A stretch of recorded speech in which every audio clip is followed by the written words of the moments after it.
大家好，我叫 Angela， 我喜欢练太极和气功。Hello everyone, my name is Angela and I like to do Tai Chi and Qigong. But more than that, I don't just like to do it, it is my passion. And I'm very fortunate that I can do Tai Chi as my business. I teach it now 7 years after walking into a class, not really knowing what to expect myself. I found myself in an opportunity whereby I could teach to others. So my Tai Chi journey, which is what I'm going to talk about for a short while, has taken me down many different roads, and most of which I would never have expected, and teaching being one of them. Yeah, so there's 7 years into starting my Tai Chi practice, I then had my own class. And I really enjoyed teaching. I still really enjoy teaching. In fact, the love of the teaching Tai Chi grows all the time. And I feel very fortunate and feel very privileged that I have been able to do that. But I've had lots of help along the way with fabulous teachers, other instructors that have helped and supported me. And also I'm learning all the time from my students. But I'm going to share a little bit of my journey and some of the different experiences that I had no idea were part of doing Tai Chi, but that I have come to add to my list of Tai Chi experiences over the years. So in 2008, first of all, I would like to talk about when I met Master Fei Yip, and I had gone along to watch Tai Chi competition, and I had no idea that Tai Chi could be done as a competition, and I was curious really to see what that looked like. And at that competition, Fei did a demonstration of the Tai Chi Kung Fu Fan. Well, that was to set me off on a new course in my Tai Chi, although little did I know at that point. The following year, I returned to Oxford to the competition, and I spoke to Fei about learning the Tai Chi Fan, and as luck would have it, she was going to start teaching it. So I signed up to do that, and that began my learner journey with the Dein Institute. And I thoroughly enjoyed learning the fan. It was very dynamic, although the way I performed it probably wasn't very dynamic. But it was a real challenge learning that form and learning to use the fan as well. Later on that year, Fei put on an instructor module in Tai Chi Kung Fu Fan. But just before that, before I took part in that, I was to experience something that I never thought I would do, or never get the opportunity to do. I would never have imagined doing. But I became part of the Anthony Gormley One Another Art Project. And this project involved the fourth plinth in Trafalgar Square.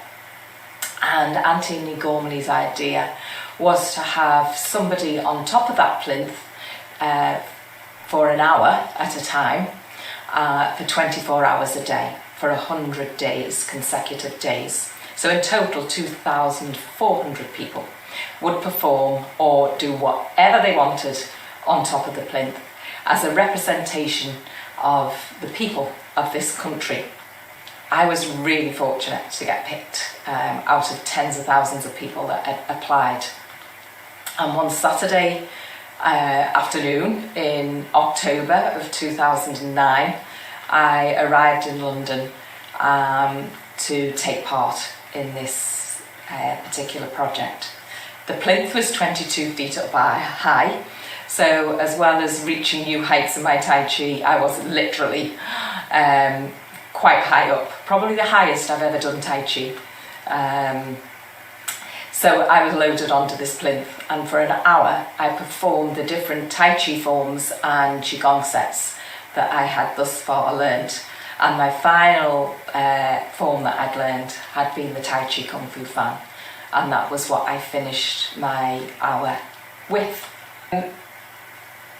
One of my other experiences that I really, I can't say I enjoyed, definitely didn't enjoy in the same way, but I was wanting to push the boundaries again of my ability and just trying to challenge myself. I think this is one of the greatest things that has come out of me doing Tai Chi, is that it gives me opportunities all the time to challenge myself.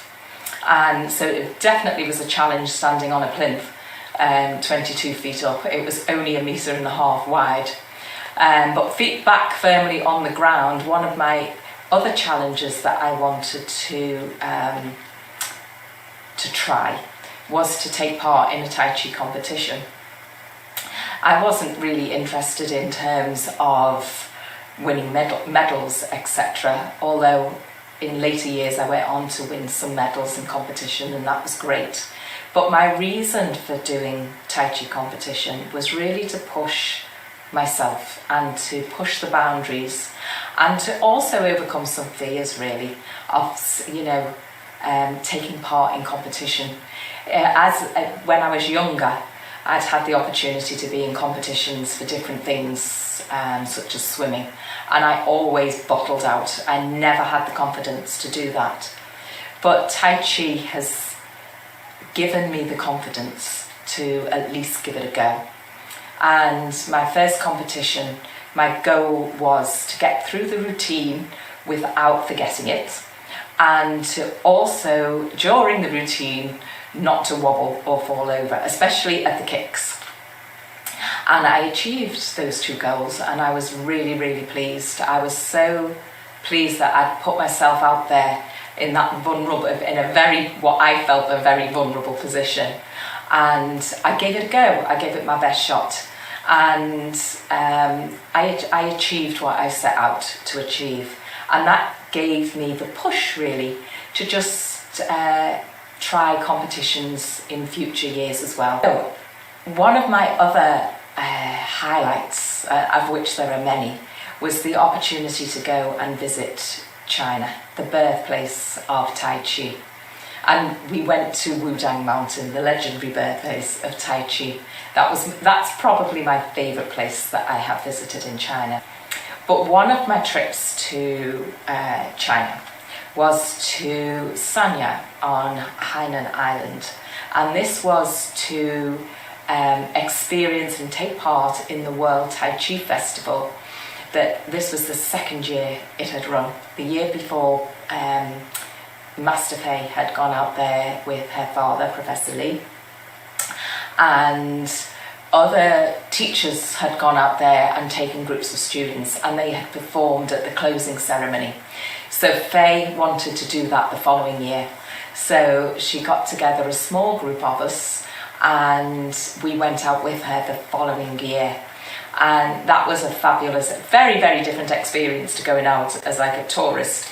But to go out there and experience this Tai Chi festival and to practice and perform with Professor Li and Master Fei was just incredible. But performing in front of an audience, has, that's another thing that really fills me with dread. And although I was up on the plinth, I could do my own thing. Here I was learning a choreographed routine, and you don't want to let down the other people that you're working with either, to create that performance. And we all worked extremely hard to put at rehearsing that and making sure that we knew it and the timing was right. And so all of that working together and building up to that last day, that last night of the festival, was really something really very, very special, and it was something I will treasure for the rest of my life. And I'm just so grateful for the many opportunities that Tai Chi and that Fei and Tari have given me over the years that I have known them. But just thank you for listening to my stories. 谢谢and